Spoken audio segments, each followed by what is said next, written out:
Hey, this is Notser, and today we're going to be taking a look at the Austin. This is the Tier 10 American light cruiser that is introduced in 10.2 for 29,000 steel in the armory. I'm going to tell you my build, leave my impressions on the ship, and showcase the match. And before we do that, let's hear from our sponsors. This video is brought to you by the Ridge Wallet. Its light, sleek, and industrial aesthetic provides a minimalist design with maximized functionality. It holds up to 12 cards, plus room for your cash. There's over 30 colors and styles to choose from, including carbon fiber and burnt titanium.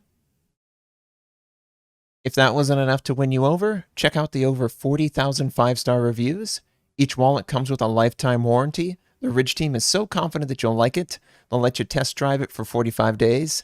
And send it back for a full refund if you don't absolutely love it. The Ridge was launched on Kickstarter 8 years ago. They offer 15% off the entire store between March 14th and March 23rd. They've completely redone the design since the original Kickstarter. They have 4 new materials, dozens of new colors, and a much nicer logo. Get 15% off today with free worldwide shipping and returns by going to ridge.com/Notser. That's ridge.com/Notser and use code CELEBRATE. The link is in the video description.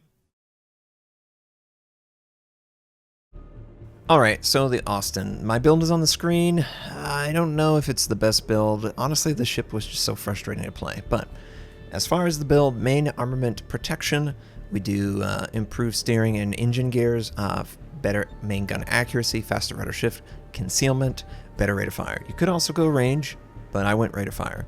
For the commander, faster turret traverse, expert loader, and we've got incoming fire alert, priority target, better AA, adrenaline rush, extended duration concealment. I don't know how, or extended duration consumable. Don't know how useful that actually is. This is my Halsey commander that I use on my Des Moines. Concealment, and then the 4-point AA. Now, the Austin is an AA specialist, but as you can see, there is not an aircraft carrier in this game, and in fact, most of the games that I played in my Austin, over 90%, did not have a single aircraft carrier with which to showcase this rather really nice, unique trait. Instead, I was stuck playing this ship in probably the worst possible scenarios. Now, the Austin is, for all intents and purposes, a Tier 10 Atlanta in its design. It has really fast turret traverse. It has almost no armor, 16mm bow and stern. It has 32mm hull. It has its citadel on the outside of the ship at the waterline with 95mm, so battleship high explosive and sap from battleships can penetrate the citadel and do, massive damage. It is a glass cannon in the most extreme sense. Now, you might notice the ammo, HE, and sap. Yes, this has sap. It also has another unique trait. It has a infinite use main battery reload skill. Obviously, it has to go on cooldown, so it's not infinite in the sense that you can use it all the time and always have it up. Pretty much if you activate it at the very beginning of the match, you can use it 9 times. It is the way that you burst players out, but it's also, pretty much the only way that you have anything at all that's interesting. So, because I'm a glass cannon, I'm trying to find an island or something so that I can fire for free, and we're going to open up on this battleship, this Pomeran. And you can see the rate of fire with the main battery reload activated. It's very high and clearly can do tons and tons of broadside damage. Sap is a huge amount of damage. You could also, I guess, fire HE and light the guy on fire. Someone was doing that for us, so we really didn't have to. This poor guy has either 3 or 4 fires, and he's trying to retreat, and we very quickly did 20,000 damage. But now we have to wait for our cooldown. And while it's on cooldown, our reload is about 7 seconds with this build. I think it's around 7.5 or 8 seconds regularly. That's a pretty slow reload, given the gun caliber size and the squishiness of the ship. You'll notice you don't have radar. It's not even an option. So it's a real challenge to play. For me, the Austin felt like a worse Kleber because it obviously has a citadel. It needs another better concealed ship, and that's most likely a DD, to go out there and spot other DDs for it so it can unload on them. There is no shortcuts here with radar, and that's really frustrating. We're trying to fire on the Somers on the other side of the map. We're not hitting him, of course, but I am hugging this island like I have no tomorrow, because that's how bad this thing really is when it comes to damage output. People can just instantly burst you out, and if you're not careful, it's done. And it just feels really uncomfortable because of that. You feel like you're on the edge of death every second you're playing it. You have to be very particular with where you go. You know, it's not a ship that I would recommend. And I know, oh, it's so early on in this video. Oh, you know, why would you say that? Well, because it's just so squishy. It's probably the most squishy ship I've ever played in the game, honestly, given the tier that it has to play at. So it's a concern, of course. The other concern is the lack of CV guaranteed matchups. So you need to get a DD with better concealment, so like a Shima or a Gearing or something that's, 6 kilometers or so. And then you also, to get the full value of the ship, need to play in an aircraft carrier game. So you pretty much have to escort a very, very important target for the enemy aircraft carrier and hope that your defensive and your priority sector will be up and defend it enough. And in the time that your AA is attacking, you might be, one shot out of the match, because it is that squishy. So it's not a ship that I honestly could recommend to any player in the game, whether you're good or bad at the game. It's just way too expensive, 29,000 steel, for the actual experience of playing it. It feels very mediocre because, over half the time I'm just worried about dying. I feel like I'm like a squirrel or something. I feel like I'm just a critter in a game with a bunch of predators, and all I'm trying to do is not have a heart attack from being so afraid of everything. Everything that could possibly hurt me is out there ready to hurt me. That's the kind of mentality that I've had to adopt with the Austin just to be effective. So yeah, 29,000 steel. Yeah, it's coming out in 10.2, and you guys can decide for yourself if you want it. Obviously, you can still use a coupon to cut that price a little bit, but still, it's really high, and I've had horrible experiences in this ship. Unlike the Marco Polo played much better, much more consistent, felt more comfortable, all that, and it didn't cost me 29,000 steel. So, it's already got a lot going for it, and clearly the Austin has nothing going for it, for me at least. Now, obviously, main battery reload and sap is a pretty cool trait. It does a lot of damage given the right amount in the right situation, aka broadside DD. You can pretty much kill any DD in the game 100 to 0 in the time span that the consumable is activated. And that feels incredibly powerful. Also, it has Fletcher torpedoes, so 10.5 kilometers is pretty useful in a lot of situations. Unfortunately, because it is the Atlanta hull, it pretty much only has one torpedo launcher per side. So in order to get sort of layering on the target, you've got to send it both sides. Now we're going to engage this Alabama, and we're using main battery reload, and we're just trying to hit the superstructure. And yeah, if we can locate our sap in the right area, it's going to rack up a lot of damage quickly. This feels so empowering. This feels like, okay, this is what I was made for, the burst. But then, when the burst is done and you are now on cooldown, you're pretty much doing pathetic damage. So, for my money, most of the time, you really don't want to openly fire when you do not have main battery reload active. The only time you want to main fire openly is if you're confident that you're not going to get return fire. Otherwise, it's like you're going to be doing 3,000 damage and potentially taking 25,000 or 30,000 or a whole one shot, you know? It's tough. It's a really tough design. It's one that I would not honestly have given the green light for just because of the nature of it. I really wish that they would have clarified it, maybe with like a short duration radar or something that paired well with it. I know they don't want to activate like 800 consumables just so it'd be effective. But it's so ridiculous how much damage it takes versus how much damage it actually does. And another thing that I wanted to bring up is if you're looking for something like the Austin, there's already a ship in the game right now. You can just go after the Wooster, the Tier 10 light cruiser for the Americans. You can also go after the unique upgrade, which enhances its AA potential and honestly all of its consumables, so they're outstanding, and go from there. You'll have a better AA experience, you'll have a better damage output experience, you'll have a better armor experience, you'll have everything that's better. And you're not really going to feel like you're giving up too much. And, you know, that's really where I am stumped on the Austin. It feels like it's just way too much of a penalty to have this main battery reload skill.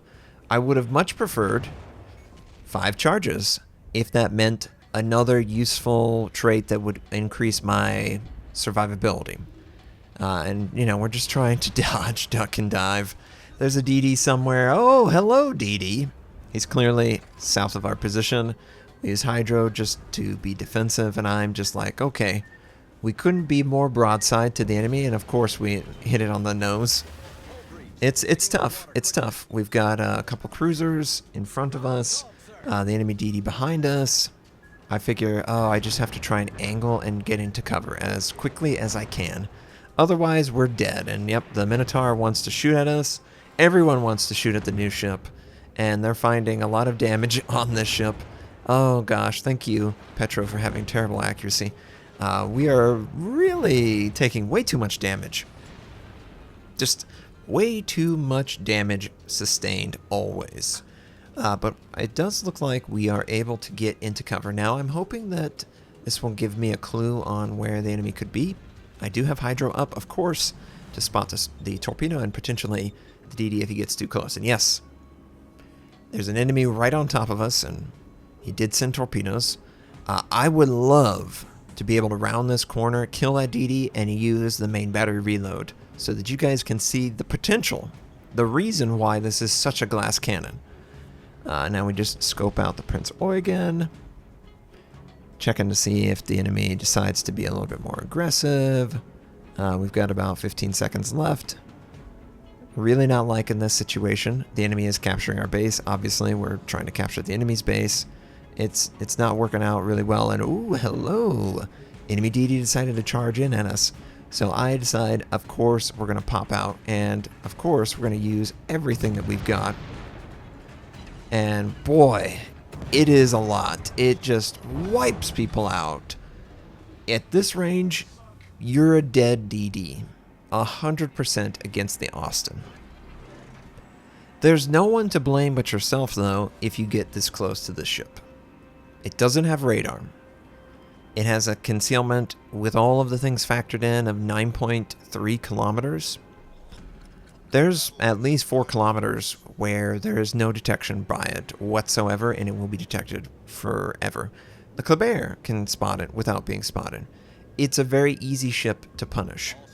Obviously, with the improved AA, it's harder to punish it with AA, but that still is time that you are spent killing air and being detected. So it's not an ideal situation that you would find yourself in, right? Yeah. And beyond that, most of the games are never have an aircraft carrier in them anyway. And here we go. Enemy Minotaur, he's going to fire on us. We have no armor, so the AP does very good damage to us. But notice our sap does very good damage to the Minotaur as well, and I'm just trying to burst him out without necessarily getting knocked out. But look at how much damage he's doing. It's like we're a DD. I pretty much have to be thin as possible to avoid taking the kill shot, and we're still taking damage. So it's like, ah! But we're going to try and drop off detection. The Benham got the Leon. Oh, the Lion, actually. Sorry, that's good. The Minotaur was killed. And I'm just trying to stay as thin as possible. And look, we angle just a little bit, just a touch, and it's enough to get us nearly dead right then and there. And we're losing this badly. There's obviously a DD and a cruiser capturing our base. I'm going to have to head back over there. I want to use the heal, of course, because I have no health. And, you know, there might be a situation where you might increase your health more, but this is the worst case scenario. This is like playing a DD with a Citadel. An easily punished Citadel, and no way of detecting players because of your crappy concealment. It just ends up not playing very well. Not at all. It's not worth 29,000.